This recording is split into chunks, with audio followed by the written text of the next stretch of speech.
அகிலம் நியூஸ் நேயர்களுக்கு வணக்கம். இன்றைய மதிய நேர பிரதான செய்திகள். முதலில் தலைப்புச் செய்திகள். சில பகுதிகளுக்கு செல்ல வேண்டாம், விடுக்கப்பட்ட எச்சரிக்கை. பல பகுதிகளுக்கு 3ஆம் நிலை வெளியேற்ற எச்சரிக்கை. வடக்கு கிழக்கில் இன்றிரவுடன் அதிகரிக்கும் கனமழை. மோசமான வானிலையால் 1 லட்சம் மாணவர்கள் பாதிப்பு. மின்னல் தாக்கி தீப்பிடித்து எரிந்த வீடு. நாளை முதல் மீண்டும் மழை, வளிமண்டலவியல் திணைக்களம் தெரிவிப்பு. ரயில் பயணச்சீட்டு பயணிகளுக்காக இன்று முதல் சிறப்பு பஸ் சேவை. வங்காள விரிகுடாவில் புதிதாக உருவான காற்று சுழற்சி. நெட்செகியை தயார்படுத்துமாறு ஜனாதிபதி பணிப்புரை. பேரிடரினால் இலங்கைக்கு ஏற்பட்டுள்ள பெரும் ஆபத்து, பேராசிரியர் விடுத்துள்ள எச்சரிக்கை. பூசா சிறைச்சாலையில் இடம்பெற்ற கலேபரம், சிறை அத்தீட்சகருக்கு காயம். தொடர்பான விரிவான செய்திகள். அனர்த்தம் ஏற்பட்ட பகுதிகளுக்கு செல்வது மிகவும் ஆபத்தானது என்று அனர்த்த முகாமைத்துவ நிலையத்தின் பணிப்பாளர் பிரதீப் கொடிப்பிலி தெரிவித்துள்ளார். இந்த நீர் பலத்த நீரோட்டத்துடன் பாய்வதால் பொதுமக்கள் குளிப்பதையோ அல்லது வேறு நடவடிக்கைகளில் ஈடுபடுவதை தவிர்க்குமாறு அவர் கேட்டுக்கொண்டுள்ளார். பாதிக்கப்பட்ட மக்களுக்கான நிவாரணப் பணிகள் தொடர்ந்து நடைபெற்று வருவதாகவும், ஏதேனும் சிக்கல்கள் இருந்தால் 117 என்ற தொலைபேசி எண்ணை அழைத்து பேரிடர் மேலாண்மை மையத்திற்கு தெரிவிக்குமாறும் அவர் மேலும் குறிப்பிட்டுள்ளார். அதிக மழைப்பொழிவு காரணமாக மண் நிரம்பியுள்ளதாக தெரிவித்துள்ள அவர், தொடர்ந்து விழிப்புணர்வு தேவை, எனவே சிவப்பு எச்சரிக்கை விடுக்கப்பட்டால் உடனடியாக வெளியேறுமாறு பொதுமக்களுக்கும் அவர் அறிவித்துள்ளார். இந்தியா மற்றும் பாகிஸ்தானைச் சேர்ந்த நிவாரண குழுக்கள் செய்து வரும் பணிகளை பாராட்டியதோடு அவர்களுக்கு தனது நன்றியையும் தெரிவித்துள்ளார். நிலவும் அவசர நிலைமை காரணமாக பல பகுதிகளுக்கு 3ஆம் நிலை வெளியேற்ற எச்சரிக்கை விடுக்கப்பட்டுள்ளது. கண்டி மாவட்டத்தில் கங்கைகள, கோரளை, தும்பனை, மெததும்பர, அகுரணை, குண்டசாலை, உடுநுவர, தொழுவ, உடுதும்பர, பாதகேகவத்ஹெட்ட, ஹரிஸ்பத்துவ, மினிபே, ஹங்கவட ஹோரளை, பஸ்பாகே ஹோரளை, பன்வில, ஹத்தரலுவ, யத்தரலுவ, பத்தரலுவ, பத்தரவ, தெல்தோட்டை, பூஜாபிட்டிய மற்றும் உடப்பளத, கேகாலை மாவட்டத்தில் வரக்காப்புல, அரநாய்க்க, ஹலிகமுவ, ரம்புகட, புலட்கொகி பெட்டிய, ஜட்டியந்தோட்டை, மாவனெல்லை மற்றும் கேகாலி ஆகிய பிரதேசங்கள். குருடாகல் மாவட்டத்தில் ரித்திகம, பொல்ககவெல, மெல்லவப்பிட்டிய, அலவ மற்றும் மாவத்துகம ஆகிய பகுதிகளுக்கும் இந்த எச்சரிக்கை விடுக்கப்பட்டுள்ளது. அதே நேரம் மாத்தளை மாவட்டத்தில் யடவத்த, மாத்தளை, அம்பகங்க கோரளே, பள்ளிப்புல, லக்கல, பள்ளிகம, ரத்தூட்ட, நாவல, உக்குவல மற்றும் வில்கமுவ ஆகிய பகுதிகளுக்கும் இந்த எச்சரிக்கை விடுக்கப்பட்டுள்ளது. இந்த பகுதிகளில் பொதுமக்கள் உடனடியாக வெளியேறவும் அதிகாரிகளின் அறிவுறுத்தல்களை பின்பற்றவும் வலியுறுத்தப்பட்டுள்ளது. வடக்கு, வடமத்திய மற்றும் கிழக்கு மாகாணங்களில் இன்றிரவு முதல் மழையுடன் கூடிய காலநிலை அதிகரிக்கும் என வளிமண்டலவியல் திணைக்களம் தெரிவித்துள்ளது.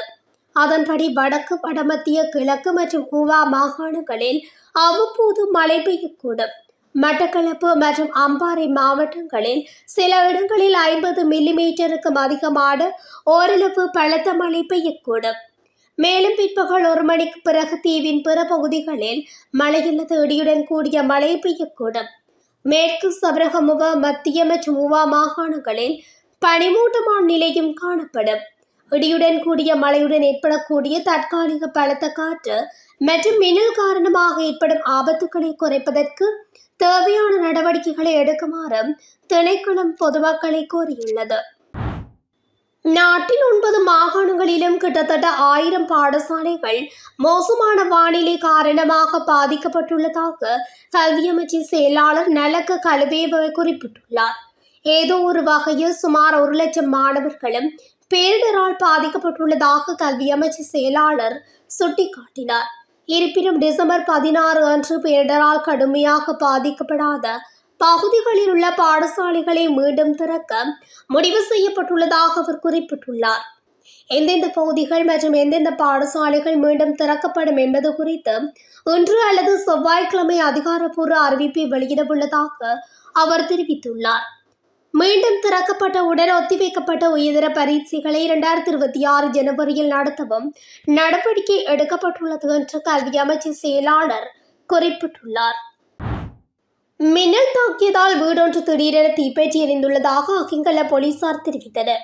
இந்த சம்பவம் நேற்றிரவு காலி பலப்பட்டி பகக்மனவத்த பிரதேசத்தில் இடம்பெற்றுள்ளதாக போலீசார் தெரிவித்தனர். தீப்பற்றியதில் வீட்டில் இருந்த பொருட்கள் அனைத்தும் தீயில் கருகி நாசமாகியுள்ளதாக போலீசார் தெரிவித்தனர். எனினும் சம்பவத்தன்று வீட்டில் யாரும் இல்லாததால் உயிர் சேதங்கள் எதுவும் ஏற்படவில்லை என போலீசார் தெரிவித்தனர். நாட்டில் நாளை முதல் 12ஆம் தேதி வரையில் மழை தீவிரமடையும் என வளிமண்டலவியல் திணைக்களம் எதிர்வு கூறியுள்ளது. அதன்படி வடக்கு, கிழக்கு, வடமத்திய ஊவா மாகாணங்களிலும் நுவரெலியா, மாத்தளை மாவட்டங்களிலும் 75 மில்லிமீட்டர் தொடக்கம் 100 மில்லிமீட்டர் வரை பலத்த மழை பெய்யும் என எதிர்பார்க்கப்படுகிறது. அதேவேளை மேல் சப்ரகமுவ மத்திய மாகாணங்கள், காலி, மாத்தறை ஆகிய மாவட்டங்களிலும் இன்று மழையுடன் கூடிய மழை பெய்யும் என தெரிவிக்கப்பட்டுள்ளது.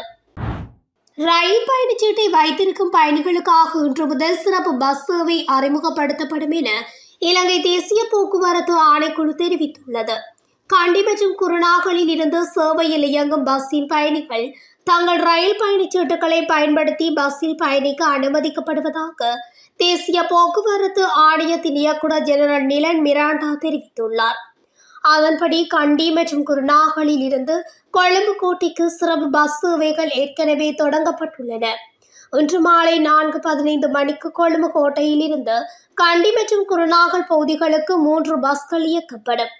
கூடுதலாக ரயில் சேவைகள் நிறுத்தப்பட்டுள்ள பகுதிகளில் ரயில் பயணிகளுக்காக இலங்கை போக்குவரத்து சபை சிறப்பு பஸ் சேவைகளை அறிமுகப்படுத்தியுள்ளது. இலங்கை போக்குவரத்து சபை அதிசோக் சேவைகளை தவிர்த்து மாதாந்த ரயில் பயணச்சீட்டுகளை பயன்படுத்தி இலங்கை போக்குவரத்து சபைக்கு சொந்தமான பஸ்களில் பயணிகள் பயணிக்க அனுமதிக்கப்பட்டுள்ளமை குறிப்பிடத்தக்கது.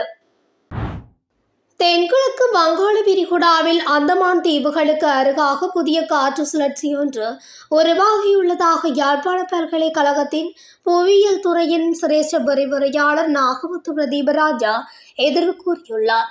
7ஆம் தேதி ஞாயிற்றுக்கிழமை இரவு 8 மணி வானிலை எதிர்வு கூறல் ஒன்றை விடுத்து அவர் மேலும் குறிப்பிட்டுள்ளதாவது, தென்கிழக்கு வங்காள விரிகுடாவில் அந்தமான் தீவுகளுக்கு அருகாக புதிய காற்று சுழற்சி ஒன்று உருவாகியுள்ளது. இது மிக வலுவான ஈரப்பதன் கொண்ட கீழே காற்றுகளுடன் இணைந்துள்ளது. ஏற்கனவே இலங்கையின் தென்மேற்கு பகுதியில் வளிமண்டல தளமல் நிலை காணப்படுகிறது. இந்த காற்று சுழற்சி அடுத்த 48 மணி நேரத்தில் மேற்காக நகர்ந்து இலங்கைக்கு தெற்காக தெற்கு வங்காள விரிகுடா பகுதியை அண்மிக்கும் என்று எதிர்பார்க்கப்படுகிறது. இதனால் ஏற்கனவே குறிப்பிட்டபடி எதிர்வரும் 9ஆம் தேதி முதல் 13ஆம் தேதி வரை இலங்கையின் பல பகுதிகளுக்கும் கனமான மழை கிடைக்கும் வாய்ப்புள்ளது. குறிப்பாக இலங்கையின் வடக்கு, கிழக்கு, வடமத்திய, மத்திய, தென், ஊவா, வடமேல், சப்ரகமுவ மேல் மாகாணங்கள் கனமழையை பெறும் வாய்ப்புள்ளது. ஏற்கனவே இலங்கையின் பல பகுதிகளுக்கும் கனமழை கிடைத்து நிலம் தன்னுடைய நிரம்பல் நிலையை எட்டியுள்ளது. எனவே அந்த பிரதேசங்களில் தொடர்ச்சியாக 50 மில்லிமீட்டருக்கு மேற்பட்ட மழை கிடைத்தால் அப்பகுதிகளில் வெள்ள நிலைமைகள் ஏற்படும் வாய்ப்புண்டு. எனவே மேற்குறிப்பிட்ட 9, 13ஆம் தேதி வரை தாழ்நில பகுதிகளில் உள்ள மக்கள் வெள்ள அனர்த்தம் தொடர்பில் அவதானமாக இருப்பது அவசியமாகும். தேசிய தேவையை கருதி அனுராதபுரம் மாவட்டத்தில் உடனடியாக பெரும்போக நெற்செய்கையை தொடங்குவதற்கு தயாராகுமாறு ஜனாதிபதி அனுரகுமார திசாநாயக்க அதிகாரிகளை வலியுறுத்தியுள்ளார். வெள்ளத்தால் பாதிக்கப்பட்ட அனுராதபுரம் மாவட்டத்தின் இயல்பு வாழ்க்கையை மீள கட்டியெழுப்புவது குறித்து நேற்று நடைபெற்ற விசேட ஒருங்கிணைப்பு குழு கூட்டத்தில் அவர் இதனை தெரிவித்தார். அத்துடன் பயிற்சியதங்களுக்காக நாட்டின் வரலாற்றிலேயே மிக உயர்ந்த இழப்பீட்டை விவசாயிகளுக்கு உடனடியாக வழங்க வேண்டும் என்றும் இதனை உரியவர்களுக்கு மட்டுமே வழங்குவதை உறுதி செய்ய வேண்டும் எனவும் அவர் பணிப்புரை விடுத்துள்ளார். உட்கட்டமைப்பு மேம்பாட்டை மீளாய்வு செய்த ஜனாதிபதி இன்று மின் விநியோகத்தையும் அடுத்த 2 நாட்களுக்குள் நீர் விநியோகத்தையும் முழுமையாக்க மின்சார மற்றும் நீர்வளங்கள் அதிகாரிகளை பணித்துள்ளார். அத்துடன் எதிர்வரும் 16ஆம் தேதிக்குள் அனைத்து பாடசாலைகளையும் மீள திறக்கவும் பாதிக்கப்பட்ட மாணவர்களுக்கு திரைசேரியால் வழங்கப்படும் 15,000 ரூபாவை டிசம்பர் 31ஆம் தேதிக்குள் வழங்கி முடிக்கவும் உத்தரவிட்டுள்ளார். இந்த அனர்த்தத்தால் அனுராதபுரம் மாவட்டத்தில் முழுமையாக சேதமடைந்த 228 வீடுகளைச் சேர்ந்த மக்களை மேல் குடியேற்றுவதற்கான துல்லியமான தரவுகளை உடனடியாக சமர்ப்பிக்குமாறு ஜனாதிபதி அறிவுறுத்தினார்.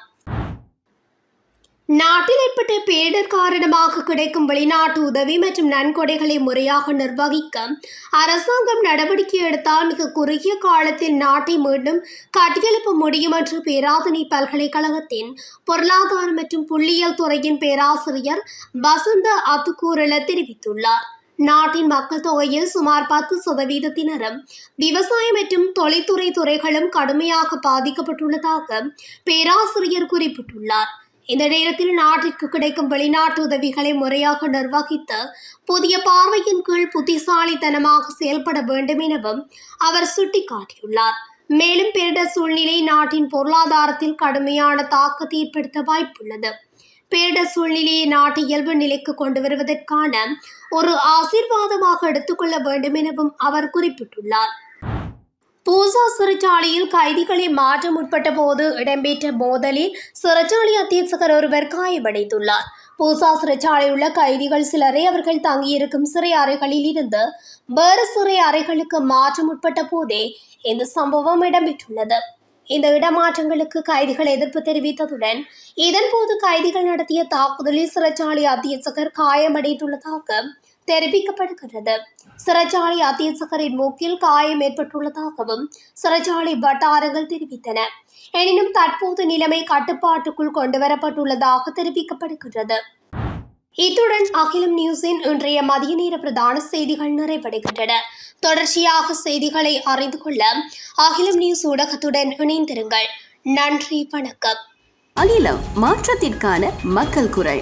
இந்த வீடியோ பிடிச்சிருந்தா லைக் பண்ணுங்க, கமெண்ட் பண்ணுங்க, ஷேர் பண்ணுங்க. மறக்காம கீழே இருக்க பெல் ஐகானை கிளிக் பண்ணுங்க.